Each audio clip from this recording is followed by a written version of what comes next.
살아가는 동안에도 바로 이런 우리의 생각이에요. 정말 그것이 하나님의 뜻인가 아닌가를 물어가면서 그 뜻 안에서 하나님의 뜻을 존중히 여기고 그 뜻에 순종하고 굴복하며 하나님의 뜻을 이루어가는 삶을 살아야 하는데, 그렇게 살지 않냐고 내 생각에, 사람의 생각에 그냥 괜찮으면은 그 뜻을 쫓아서 행하게 되어질 때에 결국 하나님의 뜻이 가리워지고 하나님의 역사가 멈추어질 수밖에 없게 만들어버린다는 거죠. 그래서 하나님 앞에 제사를 드리는 제사장이 손을 멈추게 만들고 자기 마음대로 해버려요. 이전에 행했던 것도 비슷한 모습이었죠. 사울이 행했던 모습이 바로 자기가 제사를 드려버리고 제사를 멈추게 하고, 제사를 어떻게 자기가 멈추게 만들어요? 어떻게 자기가 드려요?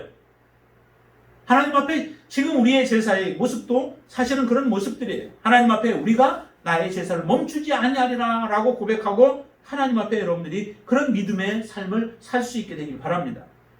이렇게 하자 결국 나타나는 모습이 하나님 앞에 한번 제단을 쌓아요. 제단을 쌓기는 해요. 35절에 보시면은 이 사울이 제단을 하나님 앞에 여호와 앞에 쌓죠. 사울이 여호와를 위하여 제단을 쌓았으니 이는 그가 여호와를 위하여 처음 쌓은 제단이었더라. 승리를 주고 아직도 완전히 지금 끝난 모습은 아니죠. 그런 모습 가운데서도 이 사울이 감사함이 있죠. 하나님께서 정말 다 패했던 전쟁을 하나님이 다시 회복시켜 주셔서 승리를 거두고 이만큼 거둔 것만 해도 이거는 완전 승리라고 생각을 하는 거죠. 완전한 전멸이 아니라 지금 이 정도로 끝낸 것이 자기는 만족한 거예요. 그러면서 하나님 앞에 감사의 제사를 드리지만 진정으로 그의 마음속에 하나님을 신뢰하고 하나님 앞에 그가 엎드리며 하나님을 존경하고 또 하나님을 섬기는 그런 마음으로 제사를 드렸을까라고 하는 것은 좀 의문이에요. 이렇게 나오긴 하지만, 그러면서 마지막에는 이제 이 사울이 중간에 멈추어 버리는 모습을 봐요. 어디서 보냐면 46절을 보세요. 46절 말씀. 46절 같이 한번 읽습니다. 사울이 블레셋 사람들 추격하기를 그치고 올라가매 블레셋 사람들이 자기 곳으로 돌아가니라 라고 얘기를 하죠. 예, 더 이상 추격을 하지 않았던 거예요. 이 정도로만 만족한 거예요. 거기에서 끝내버린 거예요. 왜냐하면 백성들도 피곤도 하고 힘든 부분도 있고 하니까 거기서 멈춰버린 거죠. 이것이 결국에는 이스라엘의 나중에 더 큰 아픔과 고통을 가져다주는 그런 빌미가 되어져요. 이때 완전히 그들을 무너뜨리더라면은 다시 정비할 수 없었고 이스라엘이 다시 되들 수 없는 그런 상태로 되어졌을 거예요. 그러나 이것을 남겨둠으로 인하여서 결국에 이스라엘은 나중에 보면은 블레셋과의 싸우면서 누가 죽어요? 사울과 그의 아들 요나단이 죽게 되어지죠. 죽게 되어지는 이런 일이 벌어져요.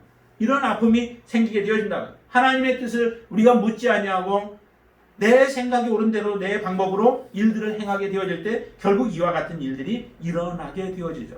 하나님과 동역한 요나단을 오히려 이 사울은 죽이려고 하죠.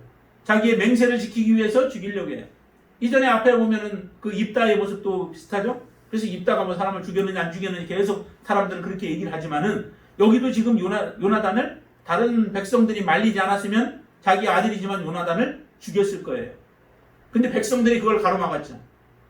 당신이 맹세했지만은, 그리고 자기 맹세할 때 요나단은 전혀 그것을 듣지 못했는데 하나님과 동역한 요나단을 죽이려고 하느냐? 결코 그럴 수 없다고 백성들이 마가 성으로 인하여 이 백성들이 사실은 자기들이 목숨을 내놓고 지금 이렇게 진언하는 것 같아요.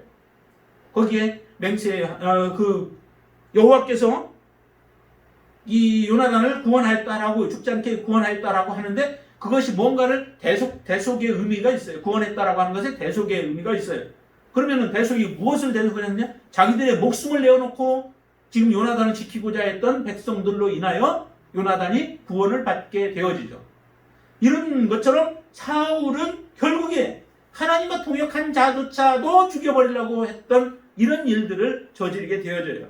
그게 하나님을 떠난 모습의 사람이고 하나님 앞에 믿음으로 서지 못한 자의 행동의 모습이에요. 여러분들의 모습은 어떤 모습으로 지금 하나님 앞에 드려지고 있습니까?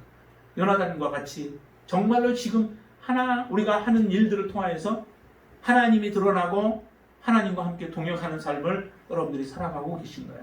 아니면은 이 사울과 같은 모습으로 내가 하나님 앞에 하나님의 일을 한다고는 하지만 우리의 모습을 통하여서 오히려 하나님의 일을 방해하고 하나님의 동역한 사람들을 힘들게 하고 고통스럽게 하는 그러한 모습으로 우리의 삶이 잘못된 모습으로 쓰임을 받고 있지는 않는지요. 다시 한번 우리의 모습이 이 요나단과 같은 모습으로 하나님 앞에 온전히 드려져서 하나님을 기쁘시게 하고 하나님의 영광을 드러내고 또 하나님 앞에 하나님이 하나님 되심을 드러낼 수 있는, 그래서 실제적으로 지금 이 본문을 통해서 우리에게 말씀하고자 하는 것 중에서 하나는 뭐냐면, 하나님이 왕을 세워놨지만 그 왕이 정말로 너희들이 신뢰하고 너희들이 믿을 만한 왕이 아니라 모든 것을 지금 행하신 분이 누구예요? 요나단이 하나님과 동역을 했지만은 실제 일을 하신 분은 하나님이시라고요. 너희들의 왕은 진정으로 하나님이셔야 된다. 너희들의 왕은 하나님이시다. 하나님을 바라보고 하나님을 의지하며 믿음으로 살아가라고 하나님은 그렇게 말씀하고 있는 겁니다. 우리의 왕도 하나님이십니다. 우리의 주인도 주님이십니다. 그 주님만이 우리의 삶이 되어졌을 때 우리는 온전한 하나님의 영광을 드러내는 그냥 하나님의 자녀가 되어질 줄로 믿습니다. 이런 믿음의 삶을 사시기를 주님의 이름으로 축원을 드립니다. 기도하겠습니다.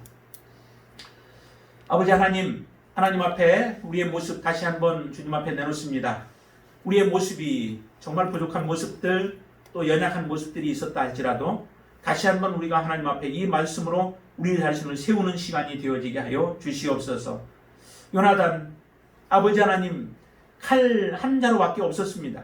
그것 가지고 저 강한 블레셋 아버지 하나님 그들과 맞서서 하나님의 역사하심을 기대하며 하나님의 도우심을 기대하며 하나님이 함께 하시면 이긴다고 하는 그 믿음 하나 가지고 나아가서 하나님의 역사를 이루어냈던 하나님의 사람이었습니다.